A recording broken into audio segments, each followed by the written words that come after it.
Mister Oreo Chatterjee বাড়ির একটা প্রধান সদস্য। প্রচুর পেটু। একটু চাউমিন এনেছিলাম, তার গন্ধ পেয়ে শুধু জাস্ট টেবিলটা সাজানো হয়েছিল, দুটো প্লেট রাখা হয়েছিল, তার মাঝখানেই উনি গন্ধ পেয়ে চলে এসেছেন যে কী আনা হয়েছে তদারকি করতে। তো যথারীতি আমরা ওইটা তুলেই রেখেছিলাম, ও কী করে জাস্ট দেখার জন্য। উনি অপেক্ষায় বসেছিলেন, নাই কখনো টেবিলের তলায়, কখনো প্লেটের ওপরে, কখনো টেবিলের ওপরে, কখনো টেবিলের তলায় বসে আছে চুপটি মেরে। কখন আমরা একটু চাউমিনটা বার করব, উনি একটু আমাদের থেকে খাবেন। উনি অল্পতেই সন্তুষ্ট, আর ওকে না দিয়ে কোনো জিনিস খাওয়া যাবে না, যেন 144 ধারা জারি চলছে।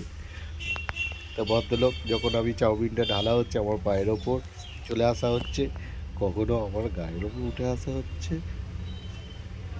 চাউমিন তো দেখতেই পাচ্ছেন কীভাবে খাচ্ছে, ওকে দিতেই হবে মহারাজকে। আমাদের প্রচুর পেটুক আমাদের ওরিও বুড়ো।